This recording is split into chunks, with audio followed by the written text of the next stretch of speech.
মধ্যপ্রাচ্যে অস্থিরতার কারণে দেশে জ্বালানি সংকটের আশঙ্কা।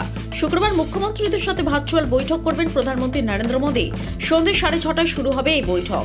নির্বাচনী আচরণবিধি জারি থাকায় পশ্চিমবঙ্গ সহ 5টি ভোটমুখী রাজ্য এই বৈঠকের তালিকায় থাকবে না। বৈঠকে এলপিজি, সার এবং জ্বালানি সরবরাহের উপর বিশেষ জোর দেওয়া হবে বলে জানা গেছে। বাংলায় যে গ্যাস উৎপাদন হয় সেটা যেন বাইরে না যায়। শুক্রবার অন্ডালে নির্বাচন প্রচারে যাওয়ার আগে দমদম বিমানবন্দরে সাংবাদিকদের সঙ্গে কথা প্রসঙ্গে এমনটাই জানান মুখ্যমন্ত্রী মমতা বন্দ্যোপাধ্যায়। গ্যাসটা কি হলো? 25 দিন আগে লোকের রান্নাঘরটায় আগে তো রান্না করবে, খাবে। পেট্রোল তো অ্যাভেলেবেল আছে আমাদের এখানে, আর গ্যাসও অ্যাভেলেবেল আছে। আমি চাই না আমাদের এখানে হলদিয়াতে যে গ্যাস প্রোডাকশন হয় সব পুলিশ অফিসারদের চেঞ্জ করে দিয়ে, ডিএমদের চেঞ্জ করে দিয়ে, বাংলায় যে গ্যাস প্রোডাকশন হয় সেই সিলিন্ডার যেন বাইরে না যায়। বিধানসভা নির্বাচনে প্রশিক্ষণ চলাকালীন রাজ্য সরকারের প্রচারমূলক ভিডিও দেখানোর অভিযোগ। নদিয়ার রানাঘাট 1 নম্বর ব্লকের একটি স্কুলে উত্তেজনা। ভোটকর্মীর দায়িত্ব পাওয়া শিক্ষককে মারধরের অভিযোগ ভিডিও এবং সরকারি কর্মীদের বিরুদ্ধে। তবে মারধরের অভিযোগ উড়িয়ে দিয়েছেন ভিডিও। ইতিমধ্যে এই নিয়ে রাজনৈতিক চাপানুতো শুরু হয়েছে। আমি সকাল থেকেই আছি, ঠিক আছে। এবার যদি বলা হয় যে সামনে থেকে আমাদের উপস্থিতিতে মারা হয়, সেটা একদম সম্পূর্ণ মিথ্যা কথা। উপস্থিতি মানে নাই। আপনি এখনই মাস্টারমশাই বললেন, স্যার আমাকে অনেক ভালো করে বুঝিয়েছেন, উনি আমার সাথে কোনো খারাপ ব্যবহার করেন, এক্ষুনি বলছেন, ঠিক আছে।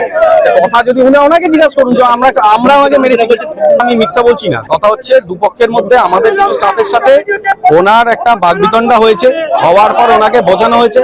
বোঝানোর পরে আমরা ওখান থেকে সরেছি। আবার ভিতরের ঘরে যখন ঢুকেছেন, আমার মনে হয় ট্রেনিং নেওয়ার সময়, তখন মনে আবার কিছু একটা ঝামেলা হয়েছে। বচসাটা আমাদেরই স্টাফদের সাথে হয়েছে। কাদের সাথে হয়েছে আমরা তো এখনো খুঁজে বের করতে পারি, তারপর থেকে শুরু হয়েছে, আমরা দেখছি কাদের সাথে হয়েছে। পেট্রোলের লিটার প্রতি অন্তঃশুল্ক 13 টাকা থেকে কমিয়ে 3 টাকা করল কেন্দ্র। ডিজেলের উপর থেকে তুলে দেয়া হলো অন্তঃশুল্ক। আগে প্রতি লিটার ডিজেলের উপর চাপানো হয়েছিল 10 টাকা শুল্ক। কমল বিমানের জ্বালানির দামও। এভিয়েশন টারবাইন ফুয়েলের ওপর অন্তঃশুল্ক কমানোর সিদ্ধান্ত নেয় কেন্দ্র। প্রতি লিটার 50 টাকা অন্তঃশুল্ক কমে হলো 29 টাকা 50 পয়সা। রীতি মেনে উৎসাহ উদ্দীপনায় বাংলায় পালন করা হলো রামনবমী। 450 বছরের পুরনো হাওড়ার রামরাজাতলার রাম মন্দিরে সকাল থেকে সাজো সাজো রব। ফুল, ফল, মালা, মিষ্টিতে সীতামা এবং প্রভু রামের চরণে অর্ঘ্য দিলেন হাজার হাজার ভক্ত। রাজ্যের বহু জায়গায় এদিন রামনবমীর মিছিলের আয়োজন করা হয়। লটারি সংবাদ অফিসিয়াল আপনার পাশে।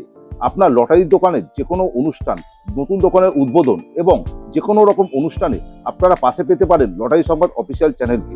আমাদের প্রতিনিধি সমস্ত অনুষ্ঠানটি ক্যামেরাবন্দি করবে এবং তা সম্প্রচার হবে লটারি সংবাদ অফিসিয়াল চ্যানেলে। এছাড়াও সমগ্র অনুষ্ঠানটি ছবিসহ ছাপা হবে লটারি সংবাদ পত্রিকায়। নিচে দেওয়া নাম্বারে অবশ্যই যোগাযোগ করুন।